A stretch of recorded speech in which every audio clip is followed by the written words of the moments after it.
Здраво, Македонијо! Вчера беше многу опасен ден за заговорниците на бугарските реформи на македонскиот устав. Како трите петли пред зората од македонските народни приказни, за кукурика Фенко Вилипче и во рок од 3 сати, 3 пати побара да се промени уставот на Македонија. Вистинскиот чекор напред се вика уставни измени. Тоа треба да се случи во земја. Го повикувам Христијан Мицкоски, власта, заеднички да ги направиме уставните измени. Заеднички ја преземаме одговорноста и ја споделуваме одговорноста за спроведување на уставните измени.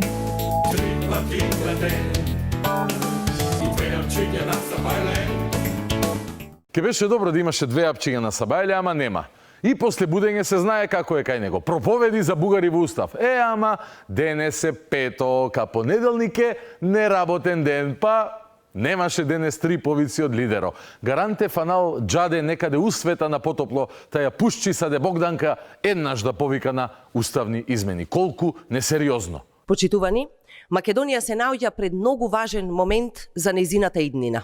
Ау, шо зборвиш?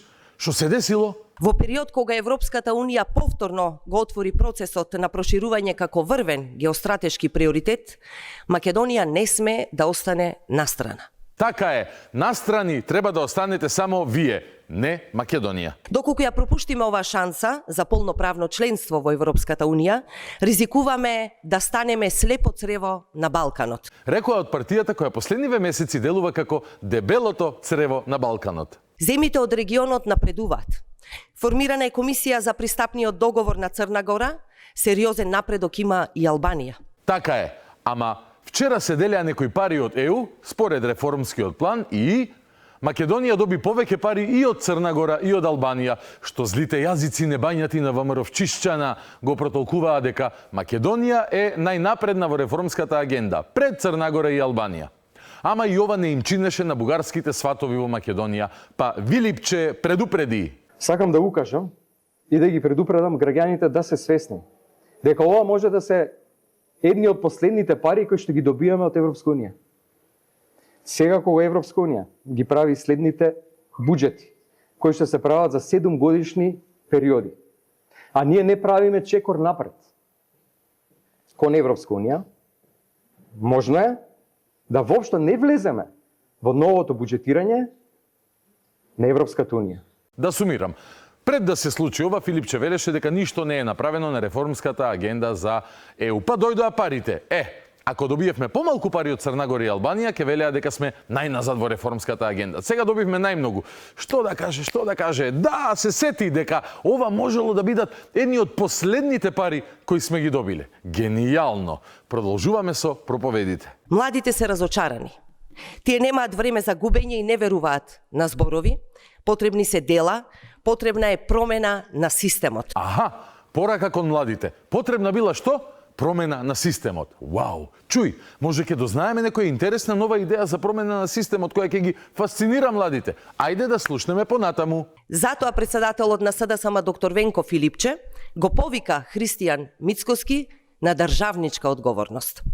Заеднички да ги изгласаме уставните измени, подготвени сме целосно да ја споделиме одговорноста за овој процес.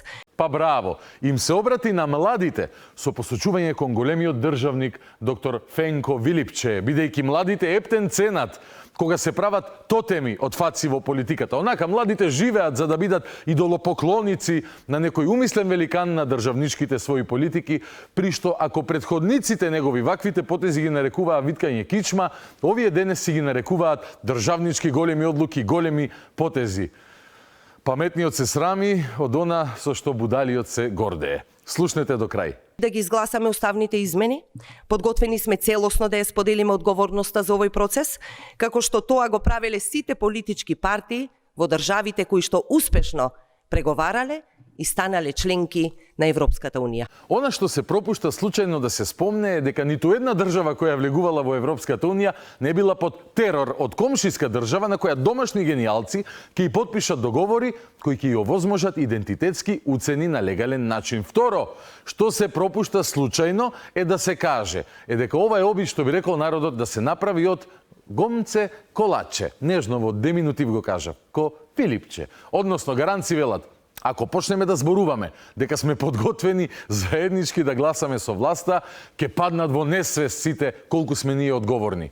Мајстори, па да беше за заедничко гласање на бугарските диктати, уште во 2023 ќе беа изгласани. Трагикомичен е обидов уште еднаш да се оди контра народната волја. Моја, твоја, на сите луѓе во Македонија кои велат да за ЕУ околу 80%, не за бугарски уцени кон ЕУ 90%, ама уживам да ве следам, бидејќи со секоја пресконференција на која барате бугаризација на уставот, губите по 1000 гласови.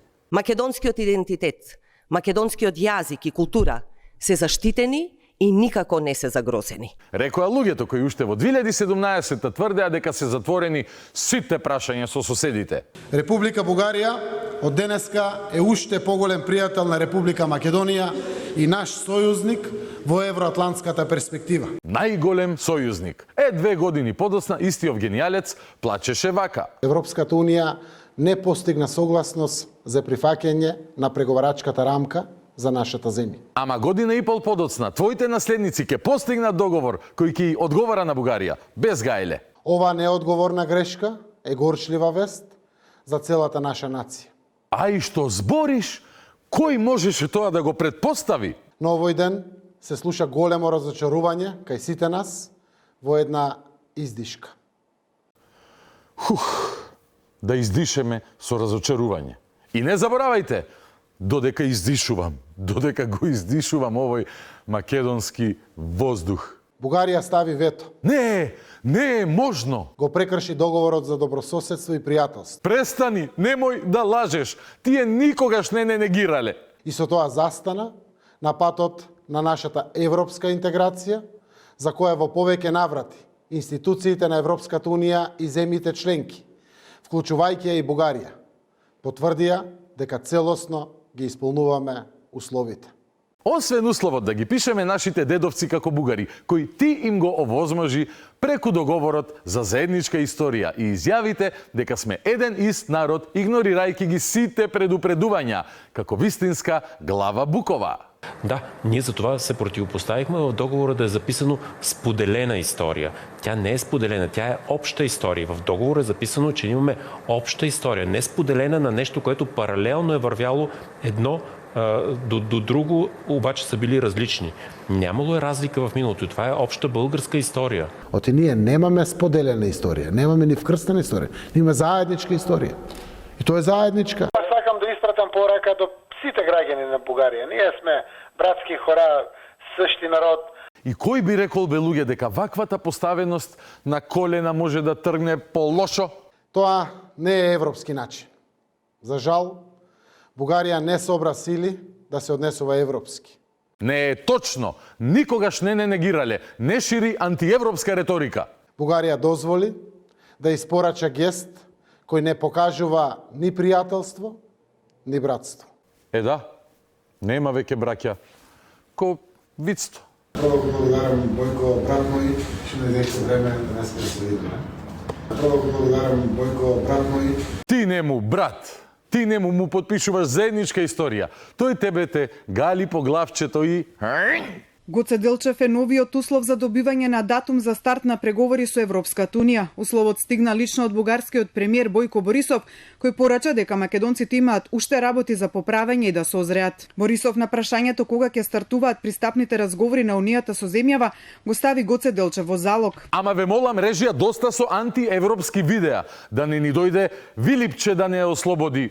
Од вторник натака после продолжениот викенд се разбира. Плюс кажа човекот дека никогаш не сме биле негирани од нив. Ајде да се вратиме ние на тажниот помен на едно добро соседство. Ставот на Бугарија е целосно ирационален и навредлив за македонците и за целиот наш народ. Кој став? Дека крадеме бугарска историја? А тој став ли? Кој имаше такви ставови? Кој? Со обидот да се промени и извитопери целата наша историја, со превзимањето на светска, балканска и туѓа историја, како наша, например, и без водење на грижа за како тоа влијае кај соседите, се предизвика состојба да буквално бидеме скарани скоро со сите соседи. Навредливо е вашето политичко постоење, ама да не одвлекувам внимание од патувањето низ скорешното минато, преку кое подобро ќе ја разбереме и сегашноста. Во 21 век не е европски, ниту демократски, да му кажете на друг како да се чувствува, како да се самоопределува. Исто така, не е македонски да им подпишете на соседите договор за заедничка историја, а потоа и да прифатите преговарачка рамка во која ќе бидат прифатени сите нивни барања. Не е европски да му ја пишувате историјата на друг народ.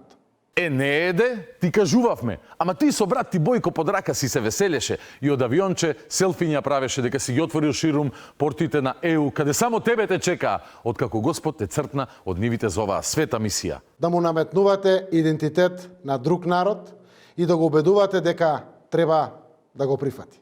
Немај гајле, година и пол подосна им успеа операцијата. Цел народ беше против, ама твои гавази кажаа да за бугарските барања. За Северна Македонија, за македонскиот народ и за сите граѓани на нашата земја не се прифатливи овие услови. И затоа ви шутира народот од позициите на власт, на кои прифаќавте точно такви услови. Благодарам за ова патување низ времето. Сега, назад на наследниците на овие политики 6 години подоцна. Преговараме со Европската Унија, а не со Бугарија. Малцинствата се европско прашање. Да ги внесеме малцинствата во Уставот, да ги изгласаме уставните измени за иднината на младите и за иднината на државата. Малцинства во Уставот сега, Европа сега. Гледаш ли, Црни Зоране, што ти направи од партијата? Ништо не научиле од твоите грешки. Ги верглаат пак бугарските тези, односно нивната тактика од Софија, тактиката ја промовираат како политика кај нас тука. Па Бугарија направи се што може, токму да го дигне проблемот на европско ниво, за да не е билатерален. И овие твоиве се горди на тоа, со гајда да ги жалиш, а за тоа дека пробуваат да ги скријат, демек бугарите па велат малцинствата во Уставот, ни оркестар гајди не помагаат. И сега, одиме на кралицата, што би се рекло во малски жаргон за луѓе кои знаат да играат видео игри. Додека се надевам дека си фаќа убави сончеви зраци некаде низ Европа и борбата за бугаризација на Уставот и остави на своите колеги во Политбирото, имаме ние и малку постари изјави од пред неколку дена, кои ќе ви ја доцртаат сликата. Прво го призна Преспанскиот договор како ремек дело на дипломатијата. Потоа признаа дека со Преспанскиот договор се заштитени националниот идентитет, јазик, култура. Па ако со Преспанскиот договор бил заштитен идентитетот бетон, зошто твојот гуру Зоке плачеше во декември 2020 и не ја прифати таа преговарачка рамка?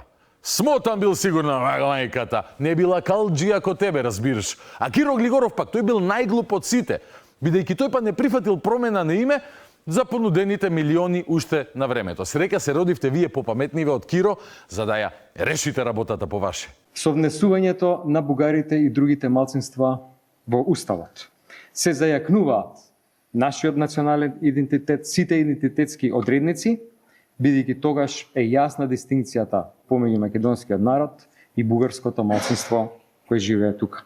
Ги слушаш ли, Зоране, што тропаат твоиве? Чуваш ли го, што би ти рекол братот Бојко? Мислам дека намерно сака да ти ја уништи партијата, нешто ти е луд. Инаку не гледам една добра причина упорно да повторува дека комшииве никогаш не го негирале нашиот идентитет и дека ако ги ставиме во Устав, ќе сме направиле разлика меѓу двата народи. Како и дека Бугарија, која во декември 2020 те расплака, бидејќи сакаше да ни менува идентитет година и пол подосна, истата Бугарија реши за 180 степени да ја сврти политиката и да побара од нас нешто што ќе го зајакне нашиот идентитет.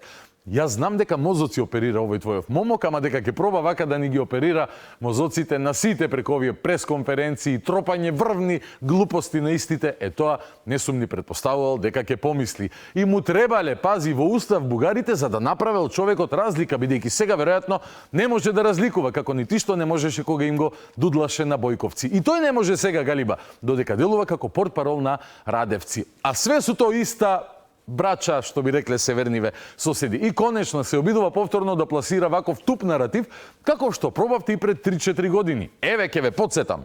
Впрочем, со одметнувањето на бугарите, ќе ја побиеме и ќе ја бетонираме таа теза кој што одредени структури во Бугарија и во Македонија имале дека во овие две држави живее, тоа се различни држави, кои што живееле единствен народ. И токму таа теза, кога ќе направиме јасна разлика дека живеат во нашата држава 3000, 2000, колку се по последниот попус бугари, токму таа разлика ќе направиме. Вели вице-премиерот за евроинтеграција Бојан Маричик во интервју за Македонско радио. Тој објаснува дека на измените треба да се гледа како можност за зајакнување на македонскиот идентитет, бидејќи со додавањето на бугарите како етничка заедница во уставот се правела јасна дистинкција со македонците како мнозински народ. И сметам дека со внесувањето на бугарите во уставот, практично ние ќе направиме како држава јасна дистинкција дека постојат два различни народи, македонски и бугарски, во нашиот устав признаени, дека паѓаат во вода нивните тврдења дека станува збор за два исти народи. Значи, како што кажа и колегата Арбер Адеми, и јас неколку пати сум кажал и во оваа студио и на други места и на собраниската говорница, дека ние треба да бидеме свесни, да бидеме сериозни и да знаеме сами да не си го побиваме својот идентитет македонски. Внесувањето на бугарите во уставот, тоа ќе значи дека постојат два различни народи и тоа значи побивање на таа тема, на таа догма од страна на некои бугарски политичари кои што и ден денес зборуваат дека постои еден народ кој што живее во две држави. Со внесувањето во уставот, тогаш ние сами правиме дистинкција дека постојат два различни народи. Абе, овие глупости никој не ги купи ни тогаш, камоли денес. Зошто сте упорни луѓе да пласирате вакви комшиски наративи меѓу домашната јавност која е исклучително писмена на оваа тема? Зошто, луѓе, што вие? И дали се слушате дека во иста реченица тврдите ем дека не негираат, ем дека не негираат и затоа треба да ги ставиме во устав кој што бараат за да сме направиле разлика меѓу двата народи?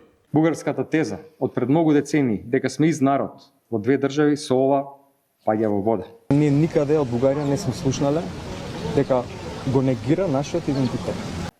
Бугарската теза од пред многу децении дека сме ист народ во две држави со ова паѓа во вода. Паѓа во вода вашиот рейтинг и треба да падне таму кај Титаник, ако може и уште подолу. Исто така сега ќе ти покажам зошто паѓа во вода и ова тропање глупости за кое мислам дека и не го правиш од незнаење, туку свесно и намерно. Што би те направило бугарски пратеник во Македонија и ништо повеќе од тоа. Еве теоријата на Бугарија за идентитето. На Република Северна Македонија да се признаат историческите реалности, сврзани с процеса на создаване на новата национална идентичност.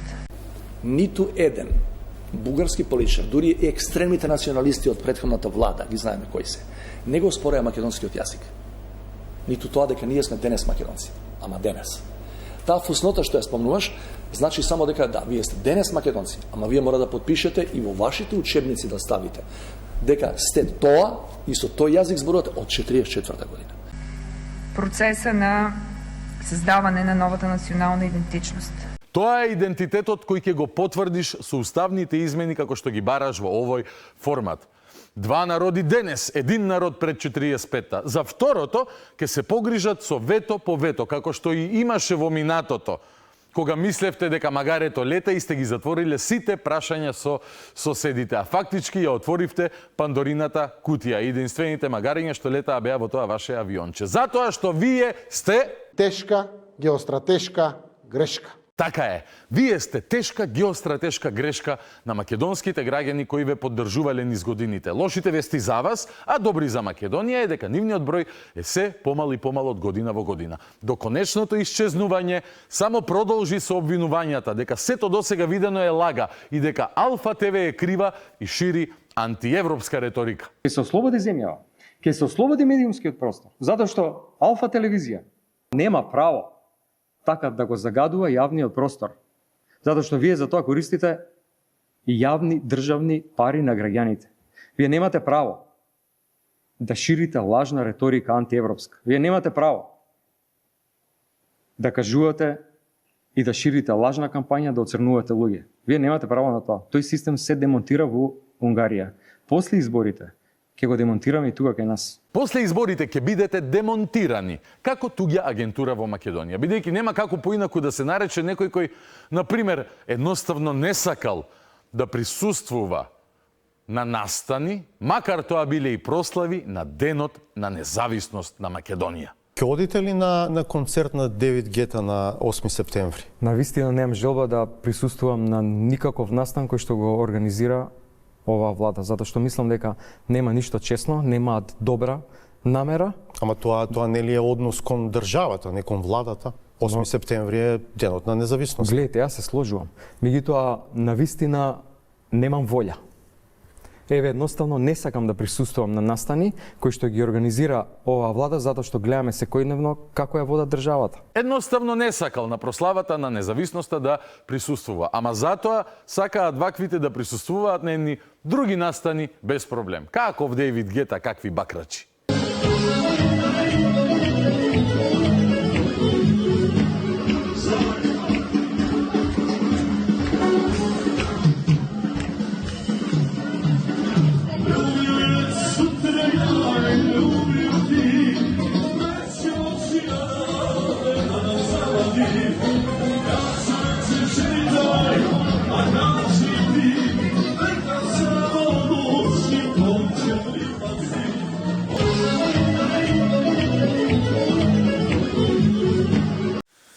Немам што повеќе да додадам.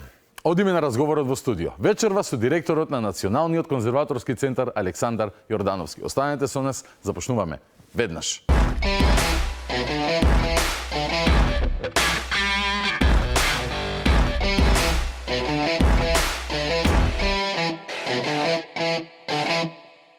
Вечерното шоу Петочно издание продолжува со разговорот во студио. И вечерва ќе провериме докаде востанието кое што повторно го кренавме после 150 години во Разловци. Тоа е поводот, а не причината. Вечерва да разговарам со директорот на Националниот конзерваторски центар магистар Александар Јордановски. Добро вечер, добре ден. Добро ве најдов. И поздрав до гледачите. Се шегувавме деновиве со колегите, бидејќи на сечие големо задоволство. Алфа влезе all-in во приказната за промовирање на реновирањето, реставрацијата, ревитализација, најточно кажам, ревитализација на спомен домот на Разловечкото востание. И викам како повторно да го креаме востанието. И добро е бидејќи прво е премногу значајно, ќе зборуваме и зошто, но како да го имавме подзаборавено. И востанието, и тие настани кои што се претеча на Илинденското востание, нели, кое што го имаме во преамбулата на Уставот, во химната, и каде што, нели, викаме се удираат темелите на современата македонска држава, но приказната е уште постара. Важно е бидејќи во тој период, например, нашиве соседи кои што денес имаат проблем со нашето постоење, мал проблем, во тој период континуирано. Да, континуирано, но во тој период тие се ослободени од царска Русија, нели? И така натака, и така натака. Значи, корените си ги пуштаме докаде што се. Докаде што допира. Честитам прво за подвигот. Може да го прикажам само со две слики на брзина за старт на муабетот. Вака изгледаше. Да. Немам точен датум кога е оваа слика, но е секако пред да изгледа вака. И овдека уште има, ова не се уште, нели, ова е во завршна фаза кога... Ова е во завршна фаза, имаме уште неколку мали детали да завршиме. Да. Не повеќе од 5 дена работа, така што... Но поентата е дека се зафативте со овој подвиг. Дали е подвиг прво или за наши стандарди е подвиг, во суштина не би требало да е. И зошто? Што ви текна сега да го оправате Разловечко? Ќе започнам од што спомнавте, подзаборавено. Не само Разловечкото востание, многу настани ликови од нашата историја, дали поново, дали подалечно, од време на време ги подзабораваме. Тоа не е традиција да подзаборавуваме. Ги подзабораваме. Годинава имаме голем јубилеј од Разловечкото востание. Тоа е првото востание во рамките на Османлиската империја, организирано од македонскиот народ и што е многу значајно, како што кажуваат историчарите, неинфицирано од пропаганди. Тука имаме чиста ситуација како Солза. Во чест на 150 годишнината во селото Разловци веќе постоеше спомендом на Разловечкото востание и што е интересно, морам да дадам еден историјат за објектов. Во социјалистичка Македонија, кога наближува јубилеот 100 години, еден век од Разловечкото востание, тогашното социјалистичко раководство уште 1969 почнува први состаноци во пресред на Разловечкото востание. 7 години пред јубилеот? Да. Почнуваат првични состаноци да се види како да се одбележи еден век од востанието. Одлука паѓа дека треба да се направи спомен дом на Разловечкото востание, затоа што е прво востание. 1973 година е направен проект од професорот Георги Константиновски од архитектонскиот факултет, но се покажува како преамбициозен проект финансиски и тогаш, да речеме во рамките на Југословенската федерација, се обидува да стаса до 1976 година, но не успеваат и јубилеот го одбележуваат со поставување на камен темелник, 76-та, а го отвораат 5 години подоцна на 105 годишнината. Но што е интересно за таа година, 80-81 година. Да, Георги Константиновски е автор на проектот, но многу е важна позадината, значи идејниот творец. Добро. Иницијалната каписла. Тие 2 години, 80 и 81, генералот Михајло Апостолски е вклучен во манифестацијата Гоцеви денови. Иако е генерал, воено лице, покажува неверојатно чувство за културата поврзана со идентитетските прашања. Така што тие 2 години се отвараат 3 музеи клучни за македонската, би рекол и воена историја. Веќе го спомнуваме спомен домот на Разловечкото востание. Тие години 80-81 се отвара и музеот на Западна Македонија во Народно-ослободителната војна. Сушност, тој музеј се наоѓа во 3 куќи кои се споени во една сега како музеј и тука бил командниот центар за ослободување на Македонија, на Западна Македонија во време на Втората светска војна. Во самиот град, во центарот на градот се наоѓа музеот на Западна Македонија во Нов. И имаме уште еден музеј, тоа е музеот на Тетовскиот крај. Тој првично се сместува во куќата каде што е формиран Централниот комитет на Комунистичката партија на Македонија. И сега гледате какви клучни точки поставува генералот Михајло Апостолски во годините 80-81.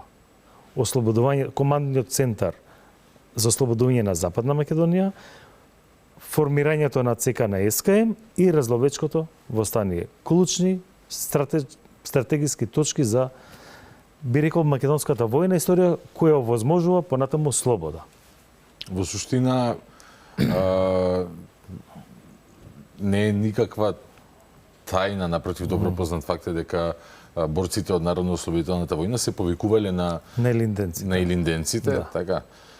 А сега одиме уште едно од 30 на 27 години наназад во Разловци, каде што одлично е што се сетиле на 100 годишнината тогашните раководни лица. Тогашното, да, тогашното раководство да го одбележи тоа прво востание, викате, неинфицирано од пропагандите. Што тоа поконкретно значи? Сите други настани, дали воени, дали ликови, се инфицирани од врховистичкото движење во Бугарија. Односно, од Бугарија што ги пуштаат во Македонија. И затоа вакви чисти ситуации треба да им се даде поголемо значење. Токму заради таа причина и заради големите јубилеи 150 години, обновувањето на спомен домот на Разловечкото востание влезе во владините приоритети. Кога донесовте одлука дека треба да се возобнови домот? Ме интересира колку брзо се прави оваа операција, бидејќи сме навикнати за многу проекти да се донесе одлука, да има еден рок, па продолжување на рокот, па продолжување на рокот, па продолжување на рокот, Морам да кажам дека првичната иницијатива конкретно за спомен домот, првичната иницијатива за прогласување на објектот за културно наследство, затоа што овој објектот понов датум. Да. И нема послаба е практиката на заштитување на објекти, значи да се подведе под режим на заштита од понов датум, затоа што нели за Македонија 100 години е вчера. Да, така е. А ова е 50 на години.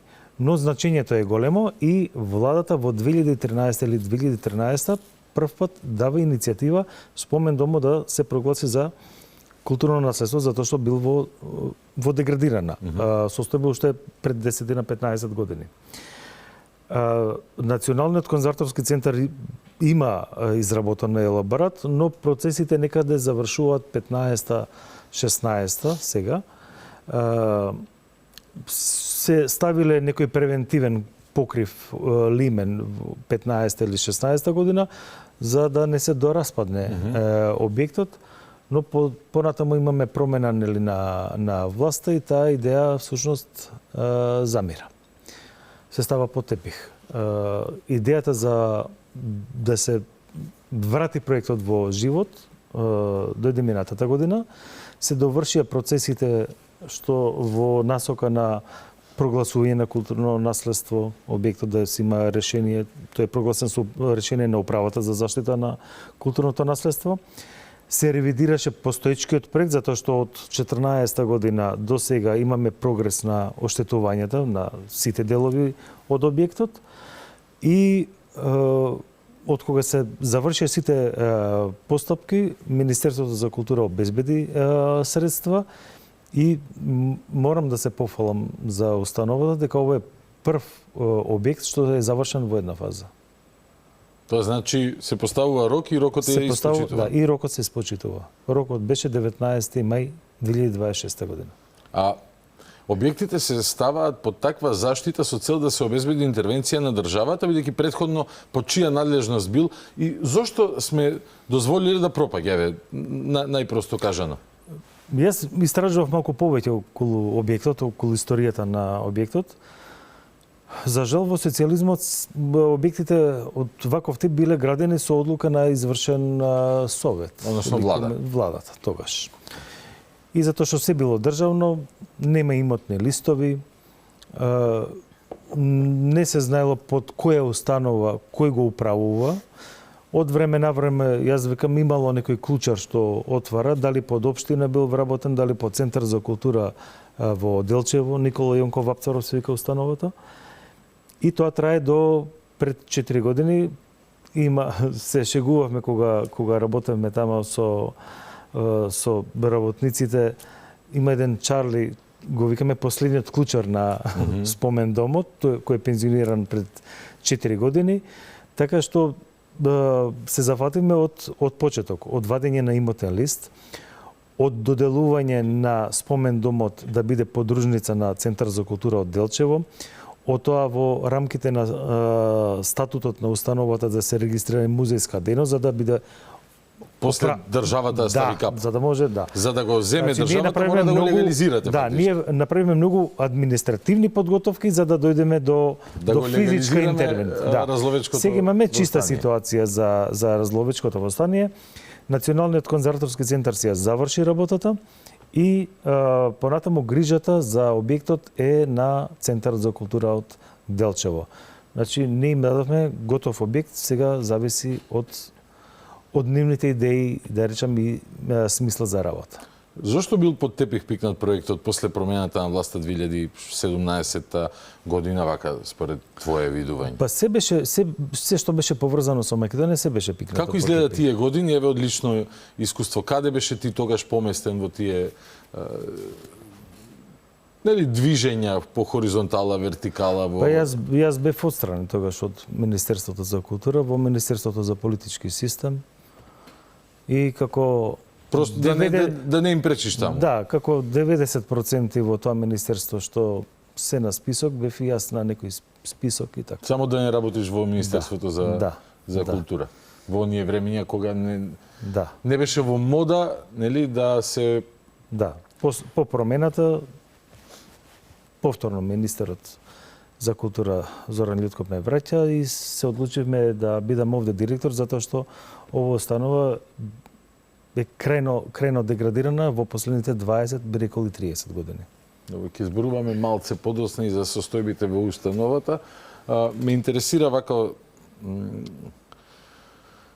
зошто е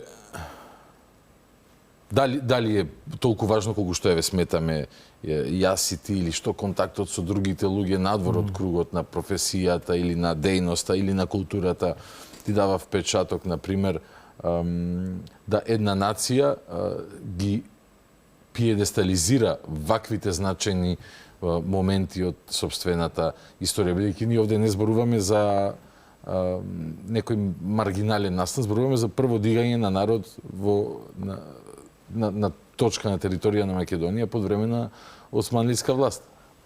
Не случајно е објектот направен, уште пред 50 години. Но знаете како, публиката и јавноста се гради. Што ќе се пласира преку медиумите како вредност, тоа таква вредност и ќе прими јавност. Мислам дека по тепих ги ставиме сите наши вредности, не само овие историскиве, буквално нашите вредности, како да се срамиме да ги истакнеме, повеќе сме желни за увоз на туѓа култура, зборам за околната балканска култура, од музика па до историја.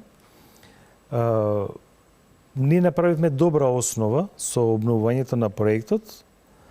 Значи, ние, ако кажуваме жаргонски, ние дадовме асови за играње. Сега покерот треба, мислам, не е баш најсоодветен примерот, но ние дадовме добри карти за победа. Сега како ќе бидат искористени тие карти, тоа зависи од сите нас понатаму.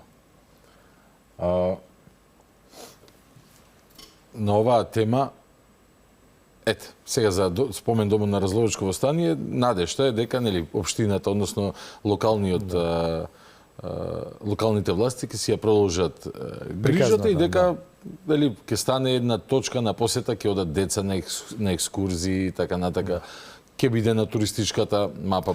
Па таму има и три соби, значи за престој на уметници, така што објектот е идеален за престој на уметници, особено за ликовни колонии е идеален. Имало ли таква пракса некојаш во минатото? Самиот објект живел многу кратко време. Значи имало некоја поставка. Како и Разловечкото востание. Да. Многу кратко време бил. Таму имаше некоја поставка, но многу сиромашна. И сега има, да речам, почетна музејска поставка, што треба да се надоградува. Тука Музејот на Македонија е задолжен и професорот Ванчо Георгиев од Институт за историја при Филозофскиот факултет во Скопје. Така што ќе има прилика да заживее и едноставно да ја емитира енергијата која што била собрана уште тогаш, која што е поврзана со она ДНК на македонската држава ден денес. Што се случува со споменикот на Илинденското востание? Не беа превземени некои конзерваторски чекори и таму имаше некое прокапување македониумот. Кај сите објекти е проблемот од редовното одржување. Генерално тоа е главната причина. Тоа е главната причина што немаме редовно одржување. А тоа е веројатно ставка, што мора да се исполнува. Конкретно за македониумот е задолжен Заводот за заштита и музеј од Прилеп, затоа што установите се територијално вие сте регионализирано, регионализирани сме. Но стручната контрола, конзерваторскиот надзор секако дека ќе биде во рацете на центарот од Скопје. Зашто генерално парите ни се секогаш проблем? Не се парите секогаш проблем, проблемот е редовното одржување. Ако секоја година побаруваме минимална сума за одржување, нема да дојдеме до ситуација да чекаме после 15 години за големо реновирање.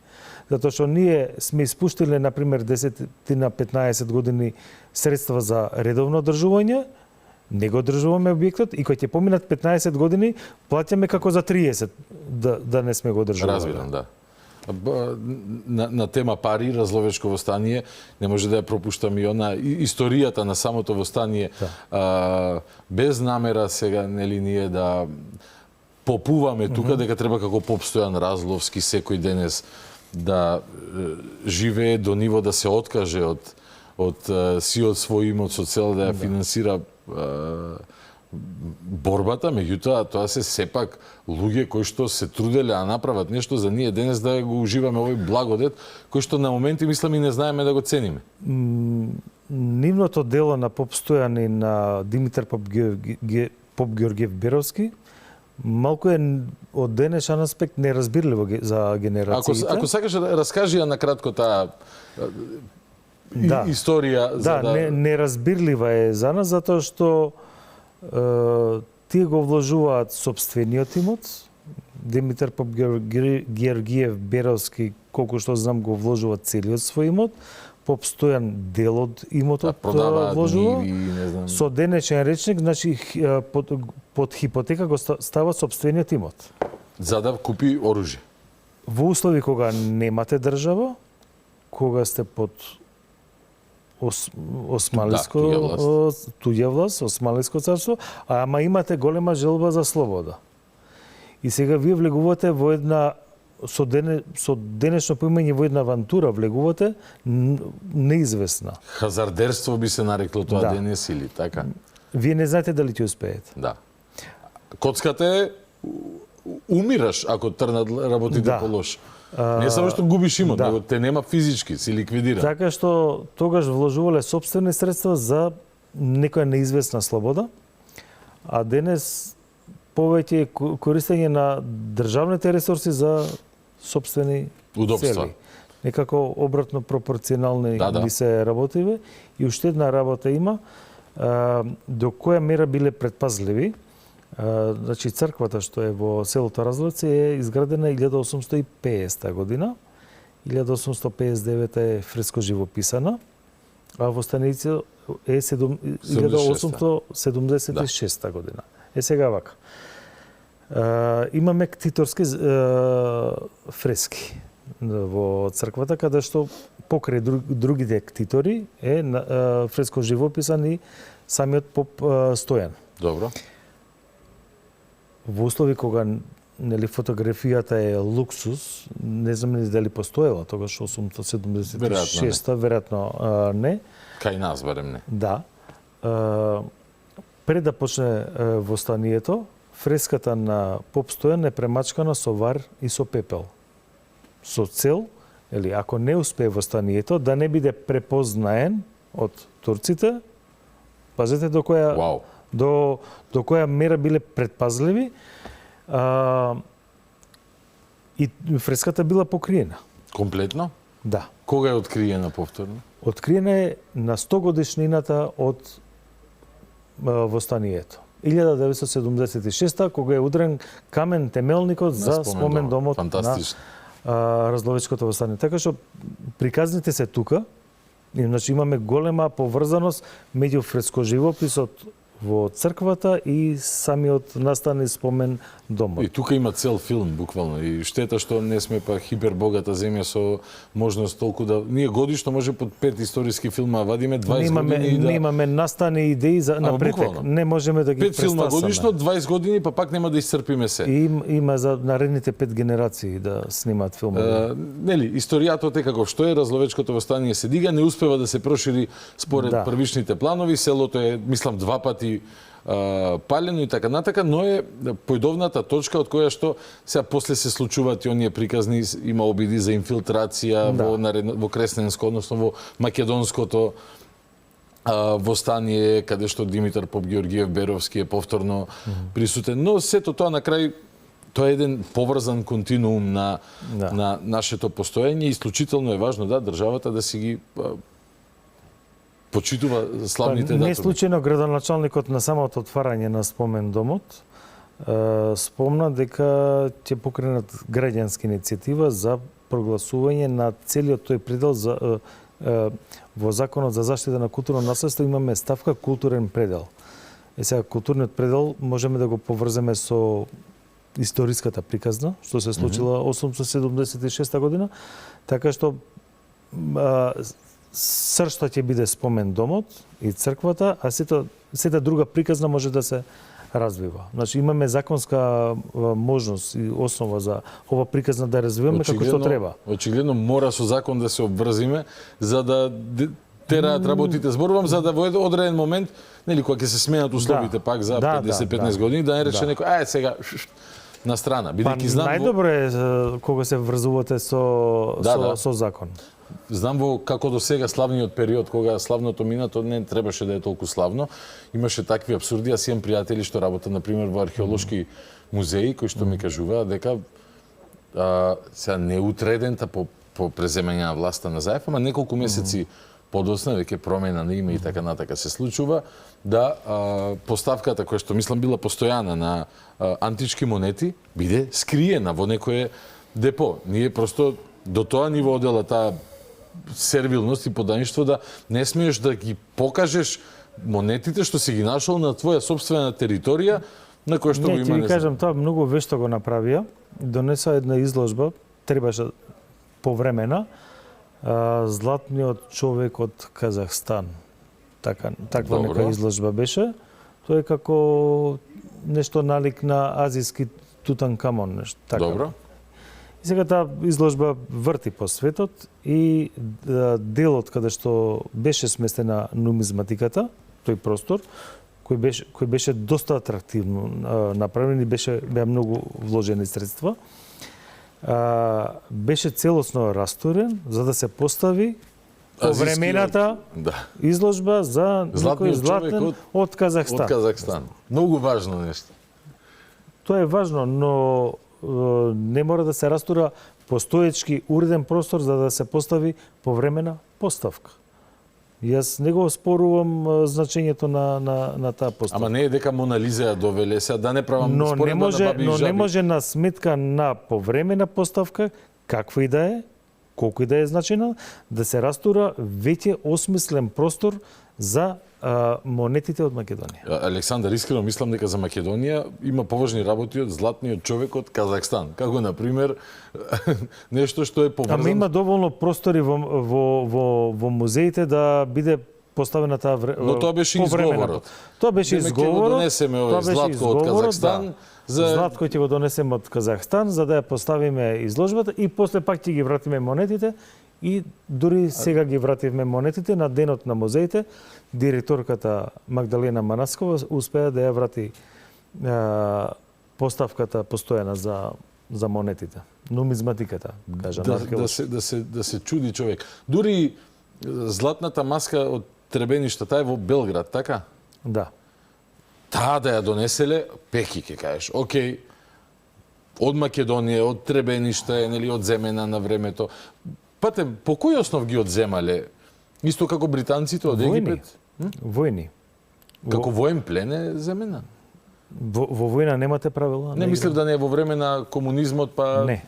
да не е привремено во Белград однесена и таму забравена. Не, дел од предметите нели се воен плен, но меѓу двете светски војни, нели, ние сме под кралството Југославија. Војна окупација на... Така што тогаш работеа тука други археолози и си има право да си ги однесат предметите каде што сметаат. Може би се откриени, откопани тука, но нивна е проценката каде ќе бидат сместени. Како британците, например, од Египет, што имаат дигнато се што можеле. Не само британците, а па...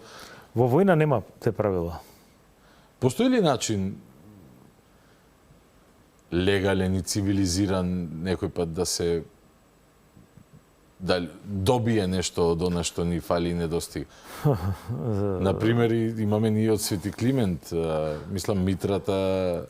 Реституција се вика терминот за враќање. Да, реституција се вика терминот за што ги Успел ли некој во историјата тоа да го направи? Во светот да, Да? успеале, Добро. но не е проблем законот, вештината на преговарање и дипломатијата тука.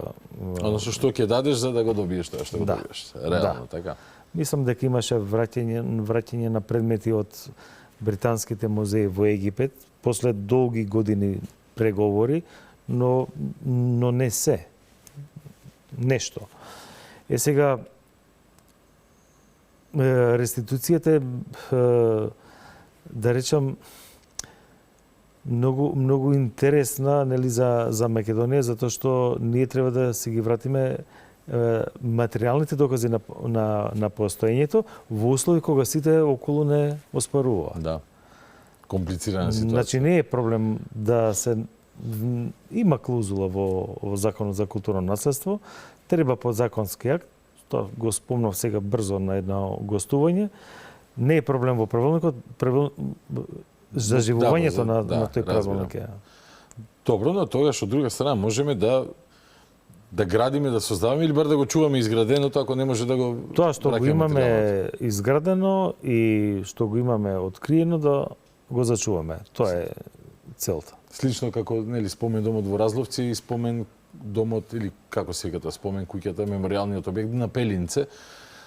Нели, на Прохорпчински имаме проблеми сме имале проблеми низ годините, се не знам како е последниве неколку години кога се ептен добри со на србите, ама генерално стално се наоѓа по некој good cup, bad cup да играат, кој што ќе ве пуштиме во Прохорпчински, ама таблата нема да ја вратиме на манастирот и така натака и така натака.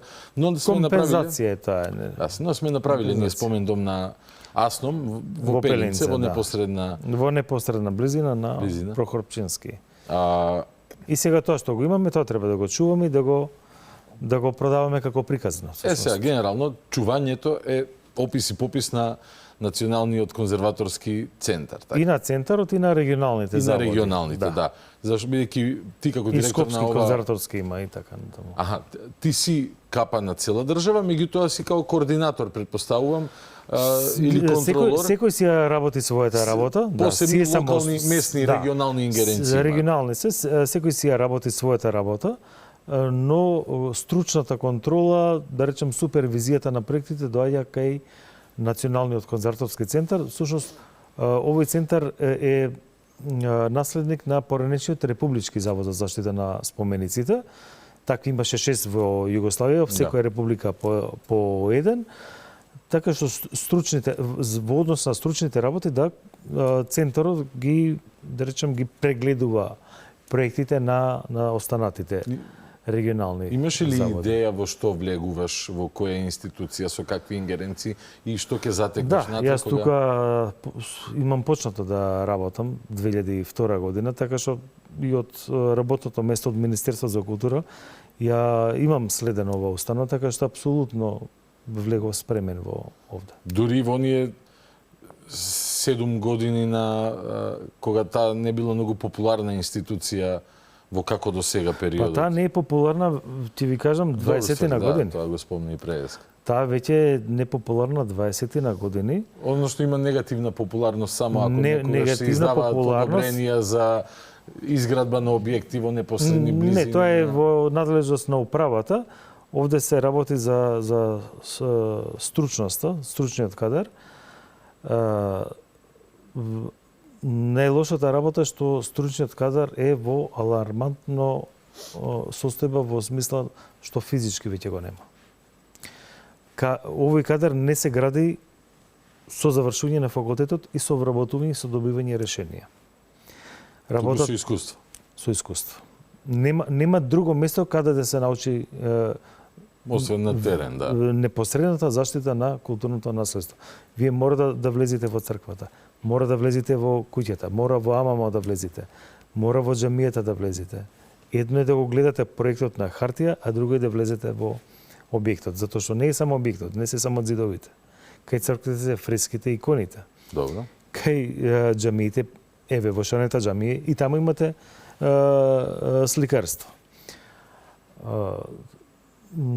Проблемот со кадарот е до таа мера набален што ова останува од 100 вработени Во моментов е на 45 луѓе, ја би рекол, со секучето и мачето пред порта. А имате ли план некој како институција, пример, па да се обратите до Министерство за финансии, односно до влада, да речете, слушајте, луѓе ни требаат повеќе што е проблем? Повисоки плати ли треба не, да има? платите се пристојни, сосема добри се. Зошто нема тогаш платите? интерес? Каков профил на луѓе, археолози, конзерватори, Во моментов сум во постапка за вработување 10 луѓе, значи ние сме врзани со закони, со прописи, така што не можам најнаш да го пополнам кадарот, нели 10% од систематизацијата можам да. Да, ма ако ти фалат 6% од луѓето. Па постепено ќе се вработуваат. Еве, затоа ви кажувам, годинава 10 луѓе, па понатаму прогресивно процентуално ќе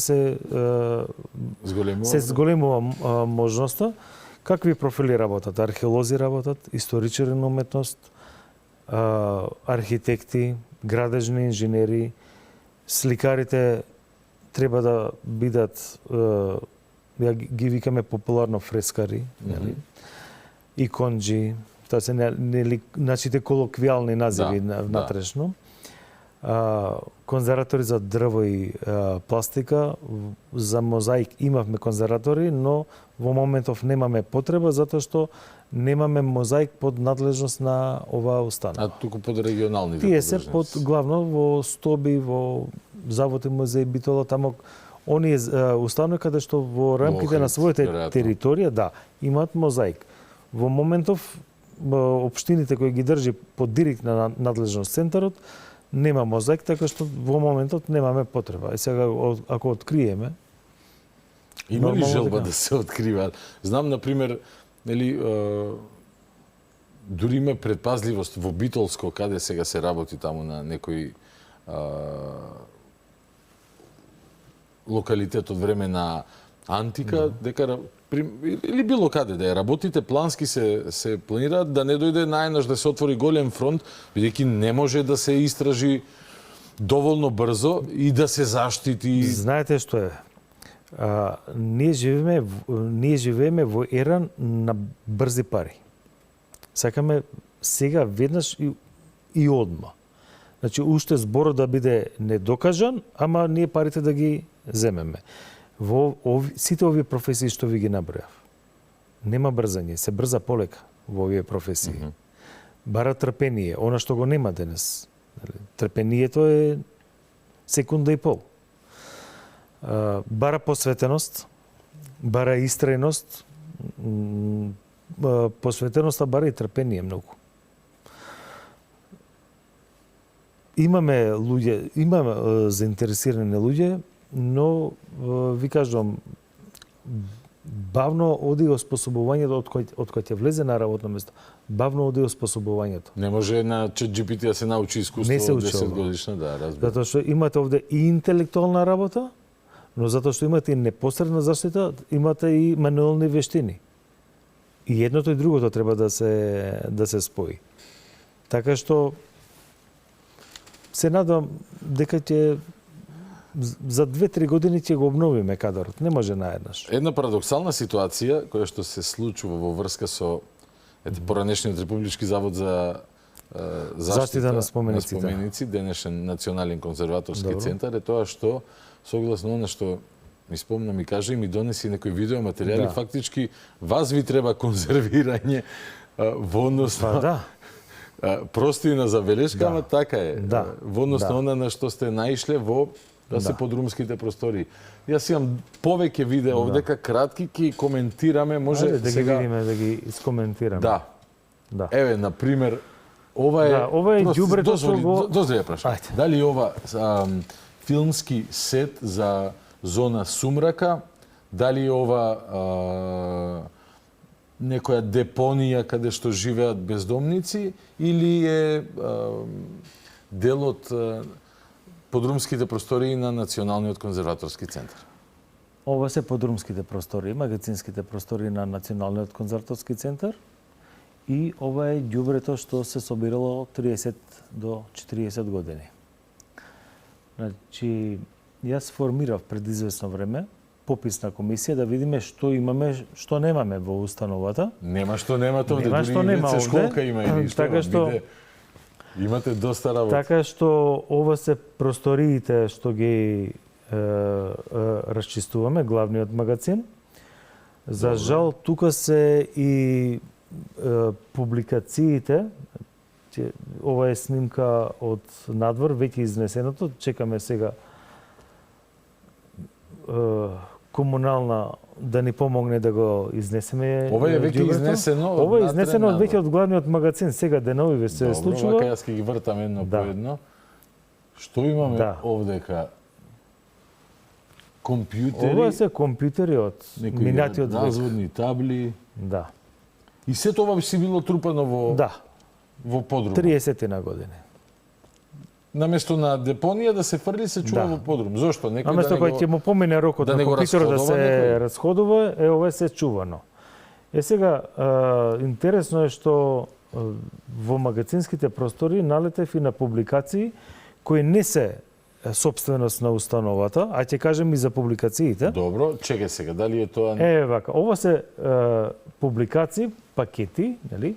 Добро. Од публикации затоа што центарот имал издавачка денес која е целосно забрана.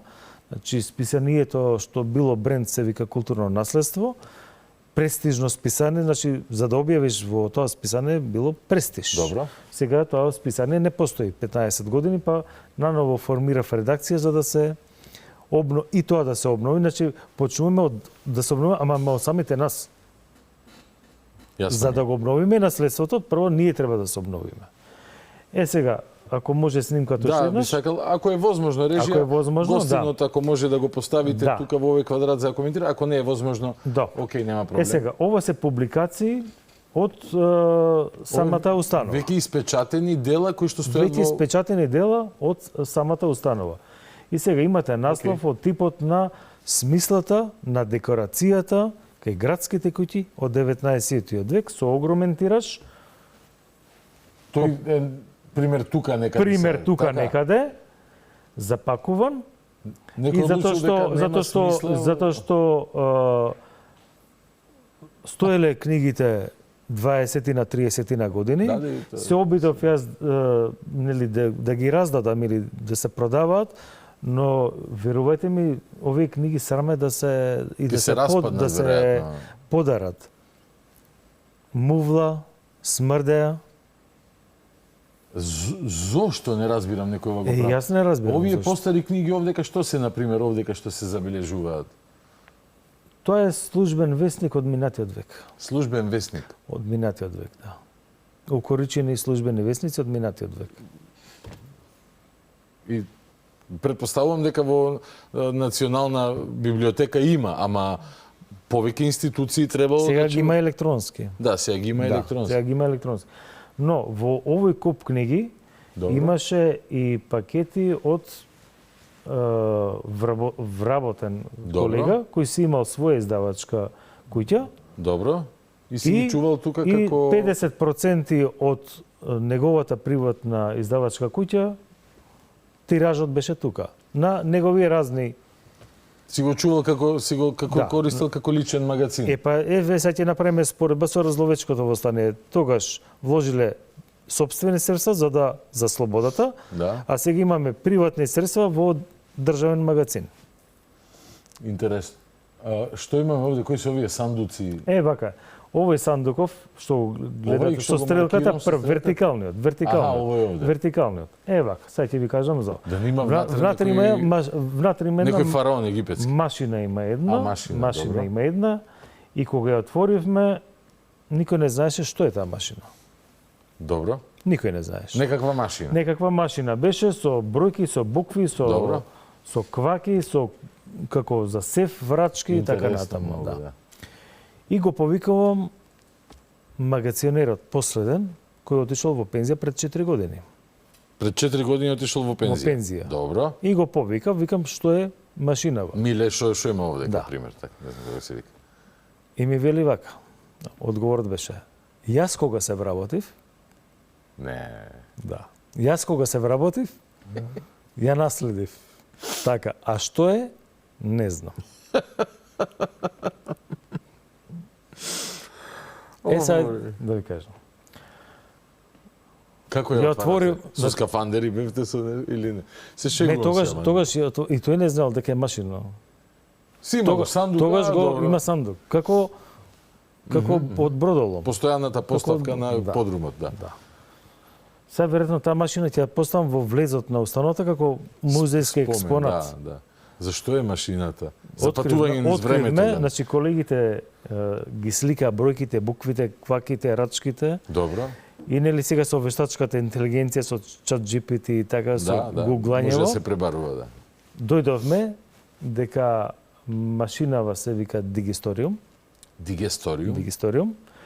Потекно од 1958 година. Добро.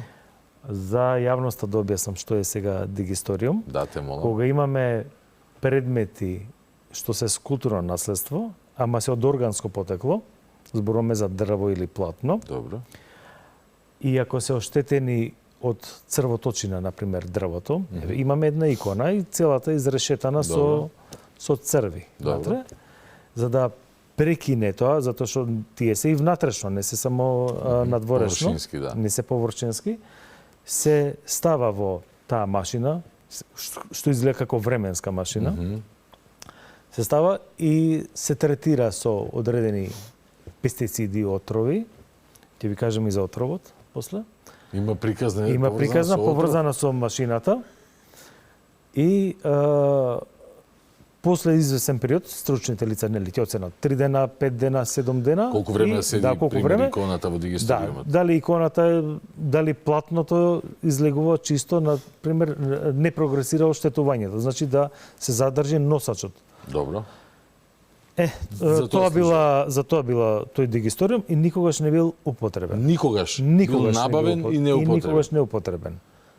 Потекнува од 58 година, од 1958 година, значи претходно заводот, центарот бил на друга локација, мислам дека бил на Кале, значи зграда од 75-та, 6-та некаде, донесена и никој не знае, никој не употребен. Никој не знае ни дека е имал, освен тој што ја набавил тогаш. Освен сандукот кој што стои во... Освен сандукот, да. Фантастично. И уште една приказна поврзана, нели, со ова, затоа што нели рековме со отрови се чистат тие, да речам, таа црвоточина. Кога расчистувавме вака во магазинскиот простор, ни вели повторно пензионираниот магазинер, вика да внимавате на шишето, боцата со отров. Добри, го викаме да не лоцира каде е тоа шише, да не направиме белја, нели, луѓето што расчистува да не се изложат на опасност. Да викаме од кога е отровот. И повторно, јас кога се вработив, отровот е веќе вино стана, може и засирен, не знам. Јас кога се вработив беше таму. А човекот е веќе 4 години во пензија. Добра, што работеле во однос на таа ден, сега шегата на страна? Ако отровот се користи за заштита на пример икони, платно, органско, и ако Дигисториумот не е отворен, кај се заштитувале? Па веќе сакате уште примери? Сакам, да. Да гледаме други видеа или не знам дали се гледа на снимките. Налетавме на затоа што ова станува доста теренска работа има. Ова што е ова, например? Ова се книгите, изданија на установата, кои веќе се неупотребливи. Иако се запакувани, се веќе неупотребливи. Заради влага, смрде и така натаму. Значи се испечатени книги, си стојат кај што си стојат и тоа е тоа. А ова е од друг агол поглед, а чекај го. Тадам, Индиана Джонс. Ете тој сандакот хоризонтален што е? А ова е големи? Тој е употребив се уште затоа што кога се транспортираат икони или делови од фрески се става тука се обвиткуваат. Добро. Тоа е употребливо, Добро. Интересно. Да. Дали откривте се, направивте попис се што има во подрумот? Па вака или има уште приказна има. Добро, се обидуваме ако најдам нешто. Има уште една приказна. Ајде, ево машина за куцање. Значи кога колегите наши одат на конзервација, на пример во црква. Добро. Таа има нели одредена висина. Добро. И се поставува скеле. Па добро. Дали во моментов имаме во Нагоричане 6-7 метри скеле, тоа треба да го преместиме во главниот дел, кај куполата па 14,5 метри да ставаме скеле. И налетавме на една ваква ситуација. Голем дел од трошоците за проектите, особено за конзервација на фрески, Добро. оделе за изнаемување на скеле. За изнаемување на скеле. Ние кога расчистивме долу во магазините, видовме дека ние сме имале скеле наши.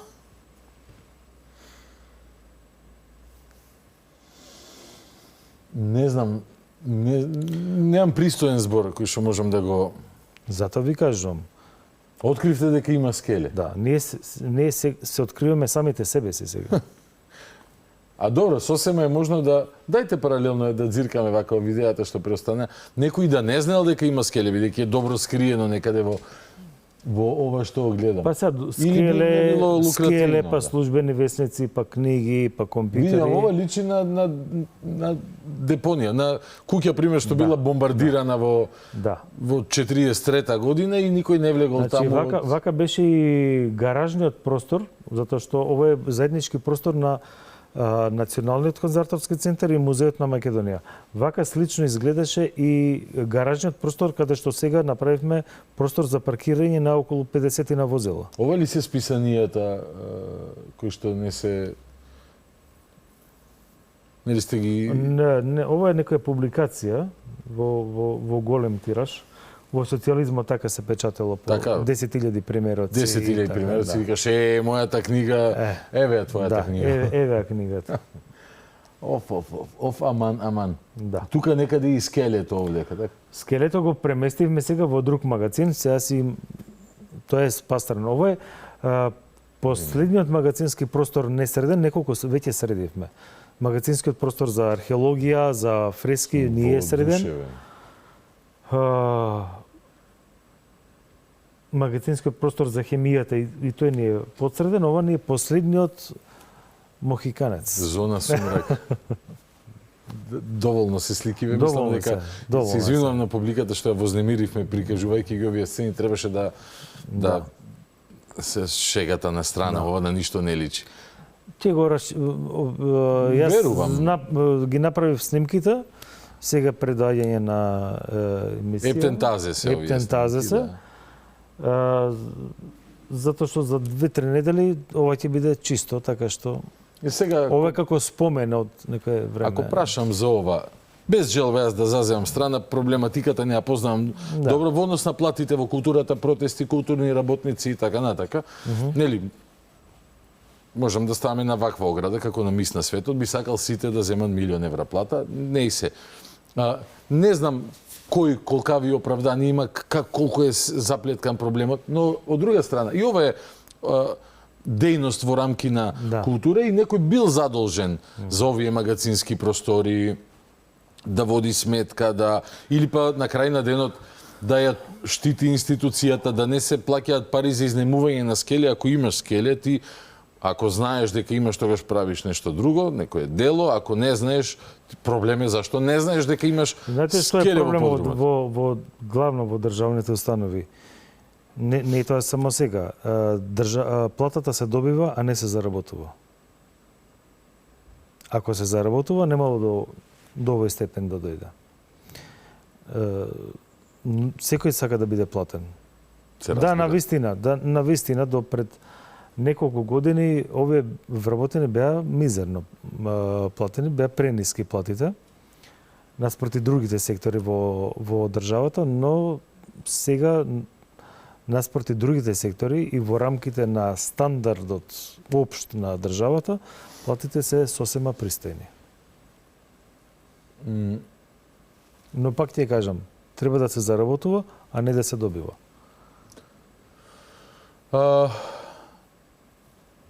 Тоа е оправданијата пример на актерите во однос на нивните поборувања. Некој ќе каже, не знам, актерот нема улоги, зема плата, па актерот ќе каже, мене режисерот не ме зема и така натака. Но кај актерите е веројатно поспецифично. Овдека тука не можам таму да зборам, не тој што требало да води сметка, тој што требало да води сметка. Но овде имаме емпириска видлива работа. Или ќе, на пример, објект, или ќе го направите објектот, ќе го конзервирате и реставрирате, или нема да го направите. Во финалниот Видливо е. Во финалниот дел од нашиот разговор е да слетуваме. Полека сакам да прашам нешто што на почетокот го спомна, дека некако како општество повеќе сме биле заинтересирани за увоз на туѓа култура. Да. Дали е тоа само обичен рецидив од комунизмот, односно во посткомунистичката, пост-СФРЈ, еве не мора комунистичката реалност, или и денес постојат активни центри кои што го стимулираат тоа и не е тоа толку безазлен процес, туку плански и смислен со одредени цели? Не е ништо случајно. Се е креација. Нема случајности во наметнувањето. Знаете што, кај Бранислав Светозаревич, книгата, нели, негова што е за Македонија, 1000 сведоштва или милениумски сведоштва, како беше. За идентитетското име, да, првиот том. Кај еден, не му го запамтив името, еден од нашите интелектуални дејци во првата половина од 20 век има дадена една маестрална реченица во однос на Македонија, во однос на соседите. Вели вака, соперништвото на околните држави на темата Македонија во пропагандите, да, не е толку за политичка и воена превласт врз неа, колку што е за културолошка доминација. Тука лежи срцата на бидејќи ако културолошки ги издоминираш, така тогаш еден ден ако треба воено ти ќе имаш чист терен. Така е. Интересно е ова да се размислува од аспект на анализа на културолошките трендови, ако културолошката доминација е основа за владење со масите. Да поедноставам, Холивуд тоа добро го знае. Да.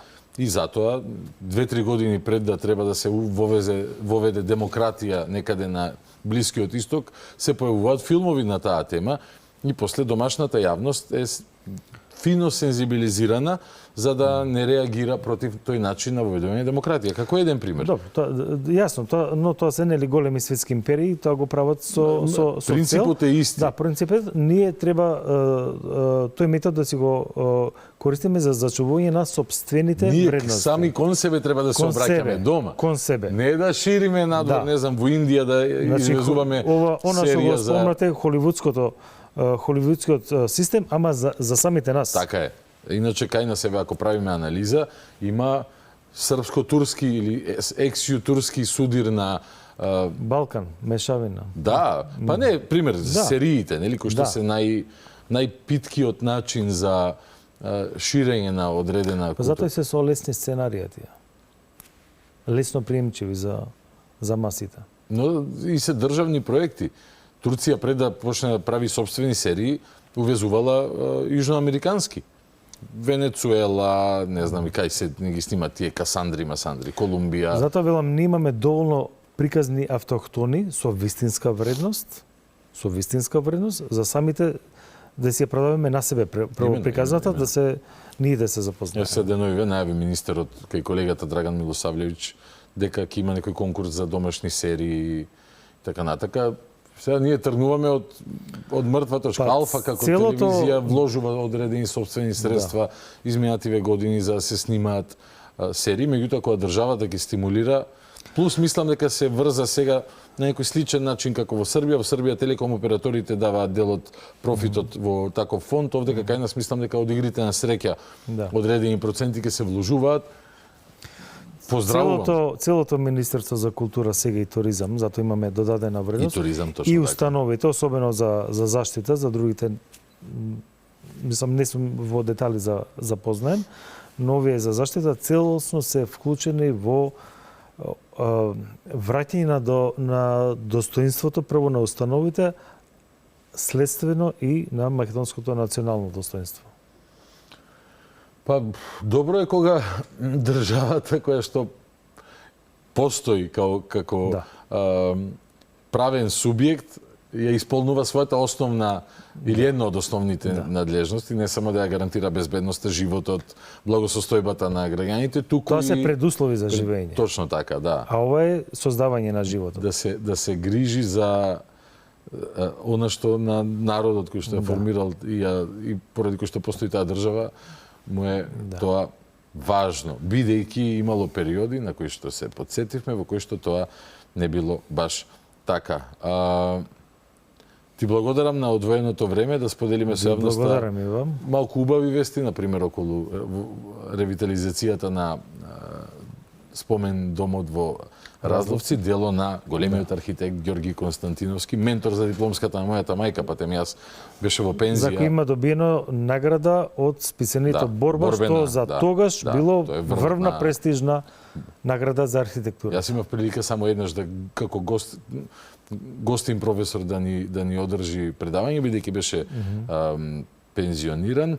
Тоа беше убавата страна на муабетот, оние хорор сцени од подрумот на конзерваторскиот центар. Ете, за 2-3 недели ти вети дека ќе бидат минато, верувам дека ќе тоа така. Продолжете со максимално можната активност која што ќе имате со ограничениот кадар и ширете дејноста, бидејќи е многу важно. Ви благодарам. Се гледаме во следна прилика. Магистар Александар Јордановски, директор на Националниот конзерваторски центар. Следна средба со вас, најсакана, најдрага публико, закажувам следната недела, во четврток по 22:30. Дотогаш, стандардна процедура. Гледајте, слушајте, размислувајте, анализирајте, излекувајте сопствени заклучоци. Добро ноќ, Македонијо, главата горе.